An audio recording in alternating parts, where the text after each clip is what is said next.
बच्चों, जब से चाइना में कोरोना के केसेस फिर से बढ़ने शुरू हुए तो लोगों के मन में एक बार फिर से डर बैठने लग गया कि नीट यूजी का जो एग्ज़ाम है क्या वो अपने टाइम पर हो पाएगा या नहीं हो पाएगा, क्योंकि पिछले 2 साल से यही चीज़ हम लोग देखते चले आ रहे हैं। एग्ज़ाम जब भी नज़दीक आने लगते हैं, न जाने कोरोना के केसेस फिर से क्यों बढ़ने लग जाते हैं। कोरोना का एग्ज़ाम्स के साथ क्या रिलेशन है नहीं पता। बच्चों में एक बार फिर से उस चीज़ को लेकर के पैनिक है।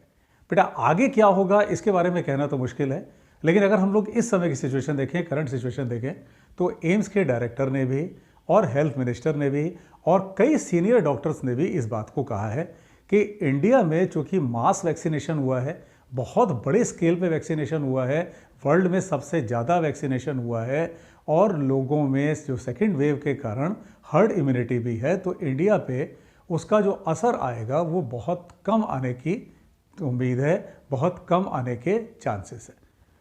ठीक। एनटीए का भी अगर आप बच्चों देखो तो उसका व्यू पॉइंट बिल्कुल क्लियर है कि वो एग्ज़ाम को बिल्कुल टाइम पे कराना चाहता है। उसने जेईई मेंस के बारे में अगर आप देखो तो जनवरी में लोगों को लग रहा था कि एग्ज़ाम नहीं हो पाएगा, लेकिन उसने जनवरी के डेट्स को डिक्लेयर किया और उसने बिल्कुल ये चीज़ क्लियर कर दी कि एग्ज़ाम को अब वो अपने टाइम पर ले आने चाहते हैं, यानी वो 2024 वाले सेशन को बिल्कुल भी अफेक्ट नहीं करना चाहते। अभी अगर आपको बच्चों पता हो कि एनटीए के जेईई मेंस के कुछ जनवरी वाले अटैम्प्ट के, क्योंकि वो कई सीक्वेंस में होता है, कई दिनों पे होता है, उसका एग्ज़ाम क्लैश कर गया गुजरात के स्टेट बोर्ड के साथ में। तो एनटीए ने क्लियर कर दिया कि नहीं भाई, हम अपना एग्ज़ाम कोई नहीं चेंज करेंगे, हम एक स्टेट के एग्ज़ाम के लिए अपने डेट्स को नहीं चेंज करेंगे। यानी एनटीए ने बिल्कुल क्लियर एंड लाउड मैसेज दिया कि वो बिल्कुल सीरियस है इस बात के लिए कि एग्ज़ाम में वो कोई चेंज नहीं करना चाहते, वो 2023 तक इस कोरोना को समेट देना चाहते हैं। तो बच्चों, जो एज ऑन रियल सिचुएशन है, अभी की सिचुएशन है, तो बेटा उसके लिए आप बिल्कुल भी पैनिक मत हो। आप अपनी तैयारी को पूरी तरह से जैसे कर रहे हो वैसे ही करो। 7 मई को आपका जो एग्ज़ाम है उसको आप मान के तैयारी करो। आपके पास अभी टाइम सफिशिएंट है। अननेसेसरी अगर आप कुछ घंटे, कुछ मिनट, कुछ दिन अगर आप इस पैनिक में आप वेस्ट कर दोगे तो उसका असर आपके मेन सिलेक्शन पर, आपके मेन रैंक पर पड़ने वाला है। ठीक है, तो इस पैनिक को अपने दिमाग से बिल्कुल निकाल दो। आप यही मान के तैयारी करो कि आपका एग्ज़ाम 7 मई 2023 को नीट यूजी होने जा रहा है। ठीक है, तो इस मन से बिल्कुल किसी भी तरह का कोई कंफ्यूजन निकाल दो।